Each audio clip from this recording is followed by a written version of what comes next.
Welcome to the Thematic Investors podcast, powered by Vidrio Financial. Vidrio Financial is proud to support the Thematic Investors podcast with host Kieran Cavanna. Vidrio helps allocators harness the investment complexity to make better allocation decisions. Learn more at vidrio.com. That's VIDRIO.com. Welcome to the Thematic Investors podcast. I'm your host, Kieran Cavanna, CIO of Old Farm Partners. Our goal is to bring you great investors and themes they are working on. Some of them are under the radar, and we think they're experts in their disciplines. This podcast series is sponsored by Vidrio Financial. For this episode, I'm incredibly honored to welcome Daren Heitman and Chris Gillespie of Azarias Capital Management. Azarias is based outside Philadelphia and has a long history of investing in small capitalization stocks. They will at times latch onto a big, broad theme, and they have one today, and that is uranium and nuclear power. Welcome, Daren and Chris. Hey, thanks, Kieran. Glad to be here. Morning, Kieran. Morning. Well, great, guys. Maybe we could kick right off with a little bit about your backgrounds and yourselves and how your investment process gets you into big ideas like uranium. Sure, be happy to do that. I'll start, Chris, and then turn it over to you. I've always been a value investor at boutique value institutional firms. And in 2014, we decided to launch Azarias with a focus on companies, and particularly small caps, that were poised for fundamental earnings recoveries. And that's really the crux of our flagship product. And Chris and I worked together several years ago, between 2000 and 2005, at a firm called Schneider Capital Management. And I bring that up because we did a lot of really good work in industries that were poised for cyclical recoveries. And so that's a big part of our DNA at Azarias still 20 plus years later. And so that focus on companies and industries at cyclical troughs led us to uranium. So that's my quick background in Azarias. Chris, do you want to provide your background? Sure, Daren. Daren and I worked together from 2000 to 2005 at Schneider Capital Management, which was a boutique value investment firm that, like Daren said, we did a lot of work on commodity and industry recoveries. And so we began working together shortly after Azarias was formed in 2015 here at Azarias. And, as we were looking for different ideas and themes, uranium was one that came up. And so that's how we started down this path towards becoming uranium investors. Yeah, it's a path that feels like a religion sometimes, doesn't it? I think uranium, it's very interesting, and it's a little more mainstream than when we first spoke about this 2 years ago, but maybe you guys could walk us through where we are on uranium and nuclear power. I know it's a complex issue and there are a lot of things going on, but why, maybe through the lens of why you think it's such a great multi-year theme right now? Well, I'll start again, if you don't mind, Chris. We got excited about uranium initially because the price of the commodity, uranium, was below the cost of production. And for us, that's a big waving green flag to do more work. And then it got better from that point because, as part of our initial look at the industry, and from a supply and demand standpoint, we learned that the current annual supply, current at the time was like 2017 and 18, was below the consumption level. So that's a great setup for the way we look at the world. You have supply, the current year supply less than consumption, and that's because the price of the commodity went below the economic incentive price to produce the commodity. And so we just did more work from there. And the good news from an investor looking at that theme and that thesis today is that's still the case. So 5 years on, 6 years on, 7 years on, the industry is still producing less than consumption. The price of uranium is still below the marginal cost of production. And we feel like we're close to the point where the commodity is in such short supply that you get a dramatic spike because there's not enough of it. Yeah, Chris, anything you'd add to that? Yeah, I think the big picture is that supply is well short of demand right now. Demand is in the 195 million to 200 million pounds a year range, and supply is in the 150 million pound a year range. So that is a huge gap.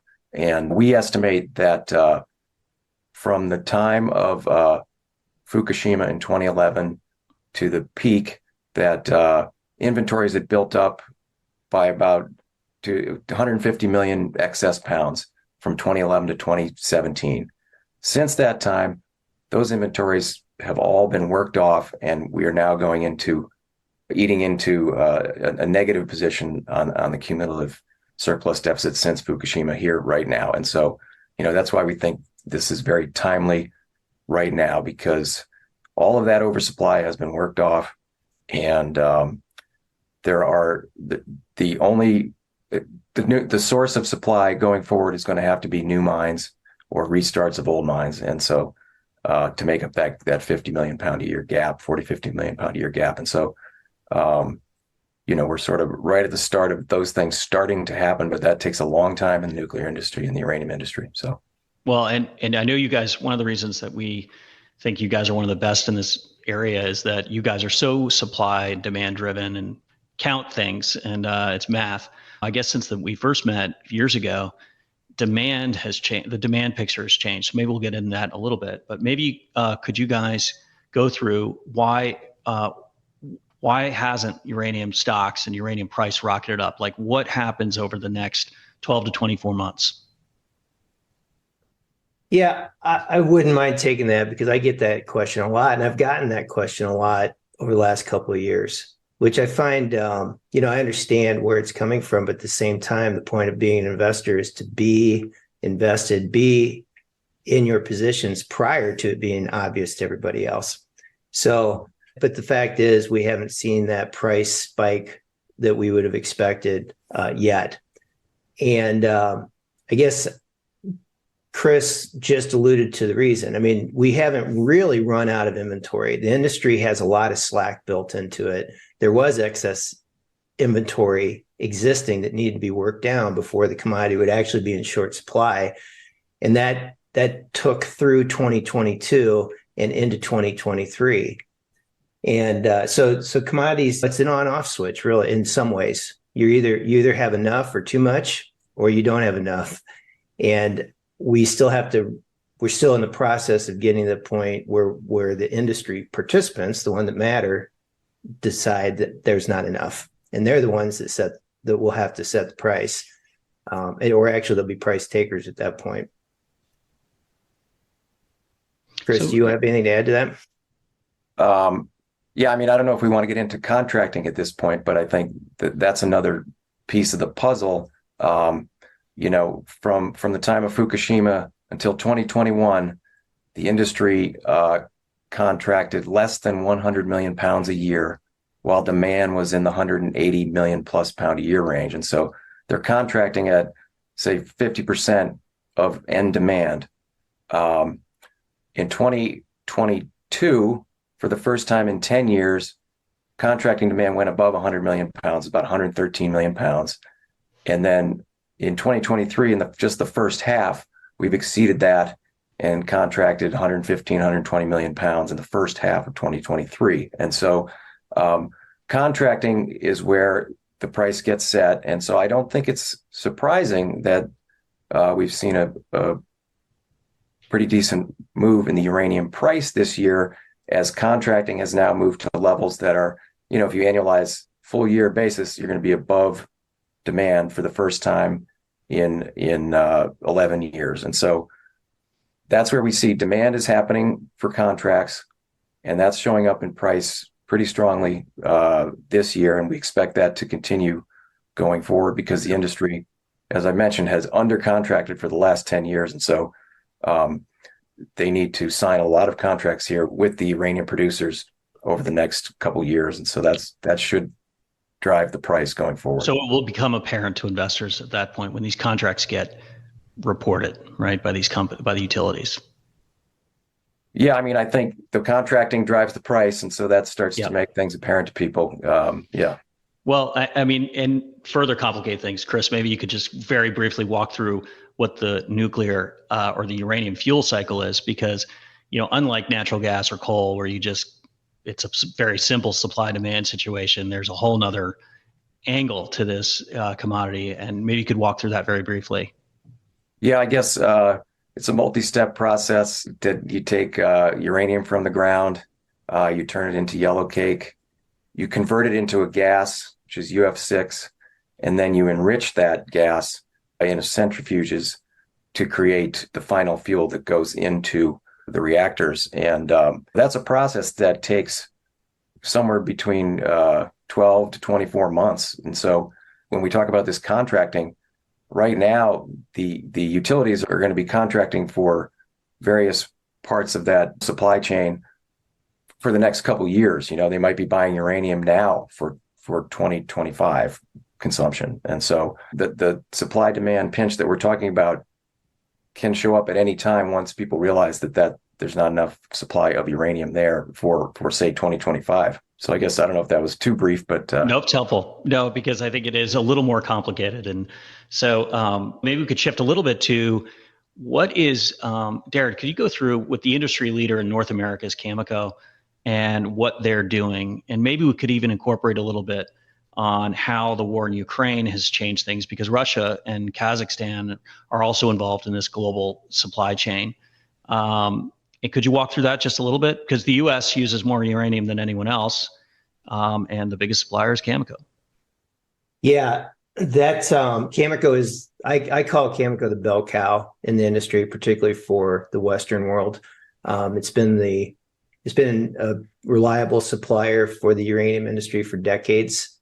And it's been a tough decade for them because the price of the commodity has been so low. But I think they've established themselves as a well-managed company. And one of the things they did for their own shareholders' benefits, but it benefited the entire industry, is shut in mine capacity in 2017. And so that was a big deal and a very responsible act. And they describe it as they'd rather leave the pounds in the ground to sell in the future at higher prices rather than produce the last several years and be forced to sell at these depressed prices. So you could tell I have a high degree of confidence and respect for that management team. So I guess there's a couple of issues there, though, that you brought up. Let's talk about the United States first. The United States has been historically and still is the largest consumer of uranium in the world. And we used to produce 40 million pounds in the United States, and that basically dropped to nothing. So the United States is an importer of virtually 100% of their fuel needs to run their nuclear fleet. And then one data point that's important here that I didn't know until we got involved, the United States still generates around 19% of all electricity from their nuclear power plants. And so while it hasn't been a growing industry in the United States for the last couple of decades, it's still really large and really important.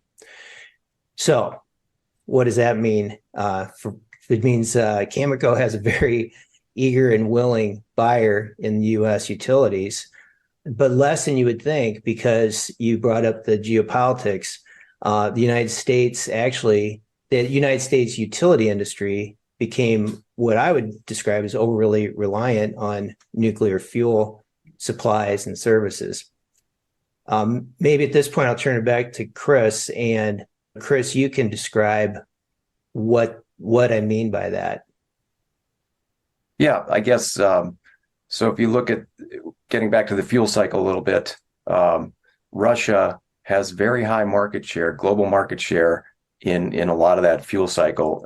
Their market share in conversion is 30% plus, and their market share in enrichment is actually north of 40%. And so US and Europe are both still reliant on Russia for final fuel at about in the mid to high 20% range for both areas. And so we're still hugely reliant on Russia for nuclear fuel. And that's a big geopolitical risk and a big risk for utility buyers as they look at where their fuel is coming from. In addition, in recent years, the U.S. has gotten about, let's say 30% of their uranium from Kazakhstan. And so Kazakhstan is the world's largest supplier of uranium with about a 40% market share of the mined uranium. And so it's kind of hard to not get fuel from there when you're a huge buyer like the U.S. But there's a lot of risk to that as well, because almost all of Kazakhstan's exports go through Russia, through the port of St. Petersburg. And so again, if you're a utility buyer, you're buying your uranium from Kazakhstan, that has to make you a little nervous in terms of what's going on geopolitically with Russia, with all the other embargoes and things like that going on against Russia as a result of the war in Ukraine. So that's part of it. And then Daren, maybe if you want to talk about the what's happened to some of the things of the fuel cycle. Yeah, thank you. I was eager to take the mic back because I want to then take all that and put it into the context of why does that matter to investors. So Kazakhstan is a low-cost producer, which is how they went from very low market share to almost 40% over the last 15 years or so. So to the extent they can no longer gain share and potentially lose share globally, and definitely going to lose share among Western utilities, that pushes the whole industry out on the cost curve. So if you're not getting your pounds from Kazakhstan and Kazatomprom, where are you going to be getting them from? And you have to come back to the West or Western friendly suppliers that might be based in Africa. And that's clearly happening. The U.S. utilities have recognized that they don't want to be as reliant as they have been historically on Russia. It could happen quickly due to legislation or even a decision by Russia to stop exporting this nuclear fuel. But if it just happens organically, that's still wildly positive for our bull case because it shifts production to higher cost producers, and which would be good for our long-term price target. Right. So, I mean, we have a supply picture that's tight. We have this geopolitical angle that probably further tightens things. And then what about demand? I mean, what's so interesting, I think, that people don't realize is that, I mean, the vast majority of our carbon-free electricity is driven by nuclear. And let's just say that again for the people who are adherents to more of a green agenda, it's carbon-free electricity generation. And you're seeing huge build-outs, I think, in China and India, but maybe you could go through and what happened in Japan, obviously. So maybe you could walk through that a little bit. Yeah, I'll be happy to start. Since we've been involved, the politics surrounding nuclear power has changed dramatically. And you see that even in the United States, where plants that were scheduled to be shut down have gotten extensions. And you definitely see it in Europe, where, say, the UK has embraced nuclear power in a way they haven't for decades, and they're, as of now, they're committed to open 8 new plants over the next decade.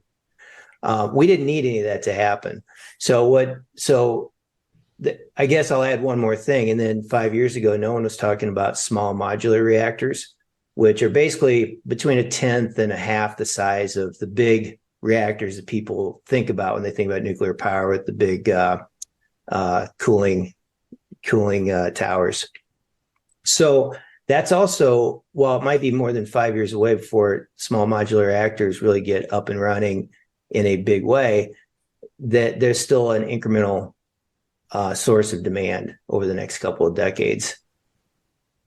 So the demand picture was good and very visible when we got involved, and it's gotten better. And the growth rate in demand is probably, potentially doubled from what we thought conservatively might be 1.5%.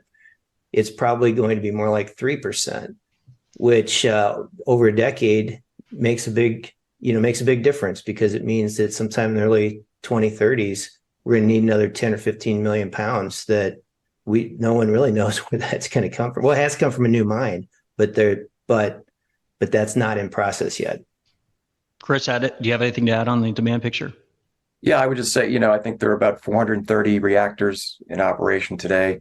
There are about 57 reactors under construction right now. So that's pretty good demand growth that we can see visible going forward over the next 6-7 years. And in addition to that, we've seen a lot of countries around the world that were scheduled to close nuclear reactors, extending the lives of those reactors by 10 and 20 years. So that's additional demand that had been that people had thought was going to go away, but is actually now going to continue. Like Daren said, there's been a real sea change in the global view of nuclear power over the last several years. Even Japan, which shut down all of its reactors after Fukushima, and which that led to the bear market, they have now reopened 11 of their reactors, and they are trying to open another 15 to 20 over the next several years. And so, I think that's sort of the poster child for the change in view of nuclear power over the last several years. Yeah, before we got involved, I thought of The Simpsons and the three-eyed irradiated fish, as a starting point. So I've come a long way myself. I think also, don't you think longer term, there could be some really interesting things that could play out too, in that there obviously is a very strong electrification theme globally, where the world wants to convert to EVs, electric vehicles, and the demand picture for electricity is very high through 2030, higher than it's been trending in the past. And then you combine carbon-free electricity generation, solar, wind, which has been, I'd say, modestly disappointing, certainly in wind. It could be a very interesting picture. I mean, I remember when the Department of Energy, some futurists there wrote a great paper about how you could fit an SMR, which you just mentioned, these small modular reactors, inside an existing coal plant that already has transmission lines coming out of it, right? So there are a number of paths we could take, don't you think? Yeah, I definitely expect to see that happen. I think the embrace of nuclear power is only going to increase. It's an elegant solution. Like the example you just used, you don't have to build a whole new infrastructure to replace fossil fuel electricity generation. And frankly, you don't have to do complicated math. You can do it on the back of an envelope to see that the electrification goals that most countries have embraced related to climate change can't be accomplished without nuclear. I mean, it's not even close. And so, you have to, even if you don't like nuclear, I'd say, well, pick your poison, because there's no other way to do it. And if you really believe we're facing an existential threat, then you're going to have to change your view of nuclear power. There's an element. Oh, sorry. Go ahead, Chris. I was just going to say that, when you think about wind and solar, they have to be combined with baseload power. And, nuclear is the only answer there that does not consume fossil fuels. So. Well, maybe, we could touch on a little bit about, there's certainly a race going on too, where the U.S. originated this. I mean, France probably has the deepest nuclear grid, right? 70% or so of electricity generation.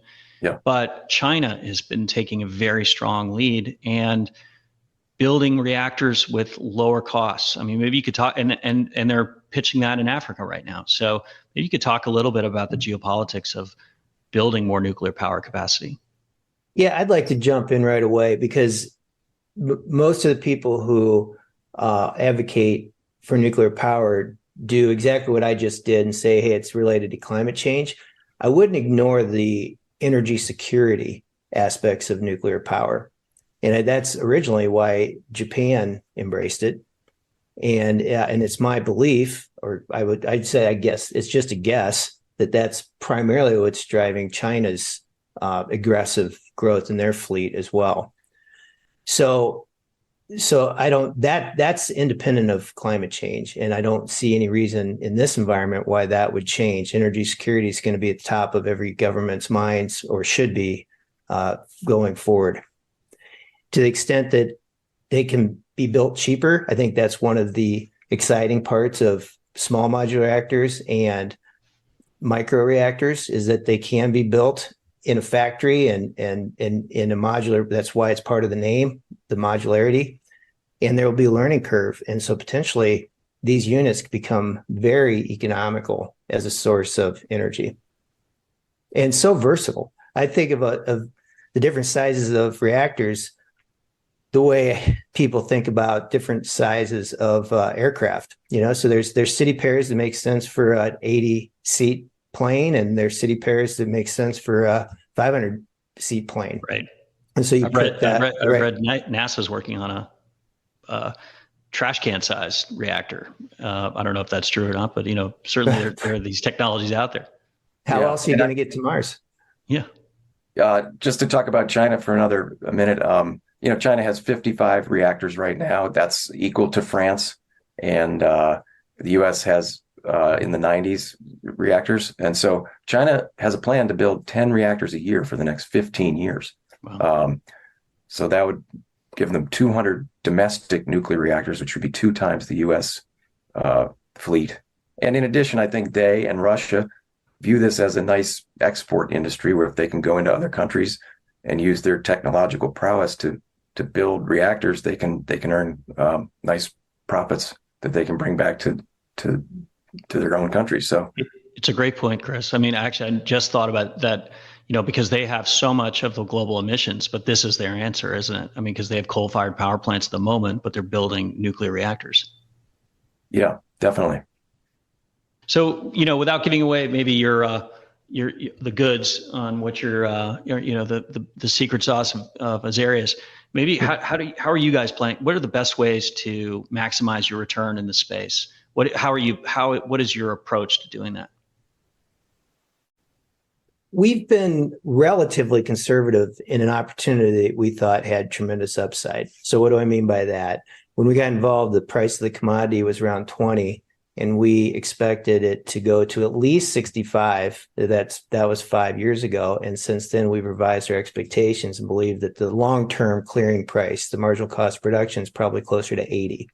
If it becomes short in supply, which we would guess, it'll go way above the marginal cost of production. So I think of that as the beta of 1. So if that's your commodity beta, would equities provide greater beta to that? And so then you can work your way down from there. You have your established producers that should do well in a rising commodity price. Then you have your producers that might have idled. What's that, Chris? All right, go ahead. I apologize. Oh, sorry. Well, that's okay. Every time you interrupt me, you say something insightful, so I don't mind.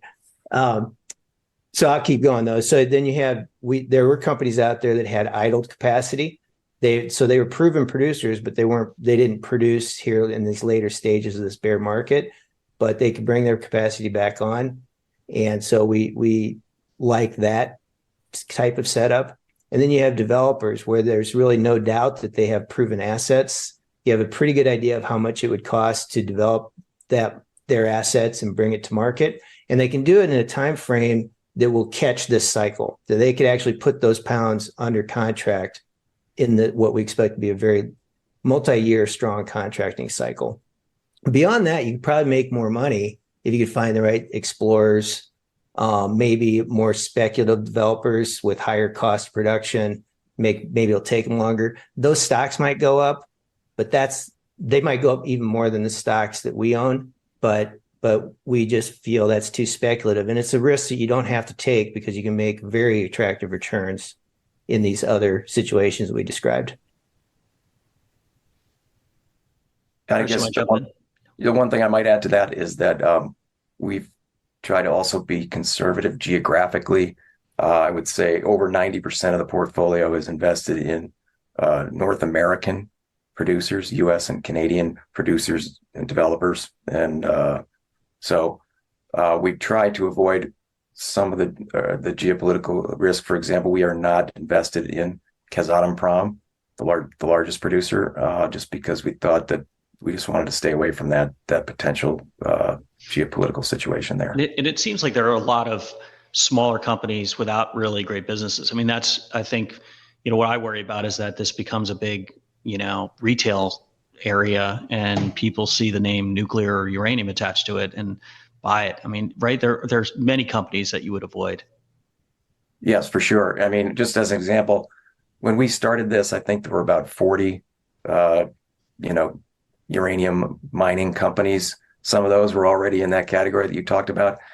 At the peak in 2007 of the last cycle, there were over 400 companies that had attached uranium to their name in one way or another. And so, there are a lot of people that have some land that may or may not have uranium in it, and things like that. So, yeah. Yeah, I mean, a lot of these companies' managements consider their job mostly to be a promoter and raise capital. And we're looking for operators. We want the companies with management teams that really know how to get pounds out of the ground and make money for shareholders. Fair enough. I mean, one thing I want to go back to real quick is, I think though, maybe you guys could set the stage a little bit because we talked about global demand. But in the Western world, it's been, we just had a very large nuclear power plant go live in the US, but maybe you could talk about why it's so hard for the US to build these things. And I know there was a huge cost overrun in the one in the South. Chris, you want to take that one? Yeah, well, I guess, if you think about it, big picture, we didn't build a nuclear power plant for 30 years. And so you lose a lot of the workers have retired. You lose a lot of the know-how and the ability to do it. And so, I mean, that's one of the reasons why China has been able to do it more cheaply now, because they've been building 5, 6 per year. And so I do think,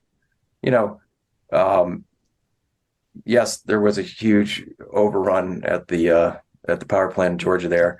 But I do think the U.S. will probably build nuclear power plants again, and you have to get it going. You have to build up the infrastructure to be able to build a power plant at a reasonable price, and that takes time. You need the labor, you need everything else. So I do think we will get there, or if we don't build big ones, we will build small ones, SMRs, and so we will build up the industrial and technological infrastructure, but it will take time. And is the Department of Energy generally on board? They want more nuclear, or is it very, very regulated and makes it difficult? I mean, my understanding is that they do want more. I was at a recent conference, a nuclear industry conference, where a presenter from the Department of Energy specifically talked about the need for a lot of new nuclear power for the reasons we talked about before. You need baseload power. They want baseload power that does not emit greenhouse gases. And so, I mean, the numbers that they were talking about were very large. Again, she did talk about all the things I just talked about, though. You need to build out a whole supply chain infrastructure to support that. But my sense is that both political parties now are firmly behind nuclear power and new nuclear power in the United States. Well, yeah, we've come full circle. Well, I just wanted to, maybe it's repetitive, but we've come full circle on the politics of it. I mean, it's one of the few bipartisan issues as of right now. Now, the motivations of each party might be different, but the end result is a lot of political support for nuclear power. And the other encouraging aspect of this is that the younger the demographic, the more they support nuclear power. So the old, Jane Fonda demographic is becoming less and less influential on the actual outcome. Right. We certainly saw that in Diablo Canyon in California, right? I mean, yeah. And by the way, I named Jane Fonda, so I should at least go ahead and follow up. And shockingly, she has come around. She said temporarily, kind of like Greta Thunberg, both of those women have changed their tune on nuclear power, driven by their concerns about climate change. So, I mean, as a child of the 70s and 80s, it's really been quite shocking. It's extraordinary. Maybe the last thing is, because I get this question quite a bit, is why then an industrialist country like Germany would shut their last nuclear power plants. And they, just to remind people that after Fukushima, they made that announcement and they finally shut the last three actually just recently. The cynical answer might involve following the money. You could go cynical answer. But I'm not an expert on that. But they do have some politicians that have sat on boards of Russian entities that make you wonder what their motives might have been. So that's probably as far as I should go at that without being more well-versed in the facts. But in general, though, they think that it could be a wind and solar future, basically, because they're definitely not pro-coal either. Yeah, if you want to be generous, it's just a naive energy policy that led them to this point. And the politics of it have been good. I mean, up until recently, this is what their society wanted. And so they're going to get it good and hard, as someone once said. Yeah, I mean, they as a result of Fukushima, Merkel announced that they were going to shut down all their plants. They shut down 8 of the 17 fairly quickly by August of 2011, and the other 9 have been shut down over the last 10 years. But, a side effect of that was they're now burning a lot more coal. They're emitting more greenhouse gases, and their energy costs have soared. And so I do think that's actually a factor that is contributing to other countries looking at that and saying, okay, we don't want to shut down our existing plants. We want to extend the lives of those. We want to actually invest in new plants, because if you do that, here's what happens. You actually burn more greenhouse gases and your energy costs go up by a huge factor. So I think Germany, has been a sort of a good test case for what happens if you do shut down your nuclear reactors without a backup plan. And so, I think it's been a mistake for them, and they're going to have another winter where Russian gas is going to be short, not coming into their country, and their power costs are going to be very high again this winter, I would guess. So I think it's a cautionary tale for people who look at that and say, what were they thinking? Yeah. Later. Yeah. Well, it's an amazing topic, I think, and investors are coming around to it. I think, this could be a really interesting area over the next 5 years, and you guys are pros in it. So I appreciate Daren and Chris at Azarias. Thank you very much for your time, and appreciate it. You're welcome. It's great to talk to you. Thank you, Kieran. Appreciate it. Thank you for listening to the Thematic Investors Podcast, powered by Vidrio Financial. With Vidrio Financial, asset managers, endowments and foundations, pensions, family offices, insurance plans, and sovereign wealth funds can cut through the complexity of asset allocation to reduce costs, mitigate portfolio risk, optimize compliance controls, and improve performance analytics. Interested to learn more? Contact us today at vidrio.com. That's VIDRIO.com. The information covered and posted represents the views and opinions of the guest and does not necessarily represent the views or opinions of Vidrio Financial and or our host, Kieran Cavanna. The content has been made available for informational and educational purposes only. The content is not intended to be a substitute for professional investing advice. Always seek the advice of your financial advisor or other qualified financial service provider with any questions you may have regarding investment planning.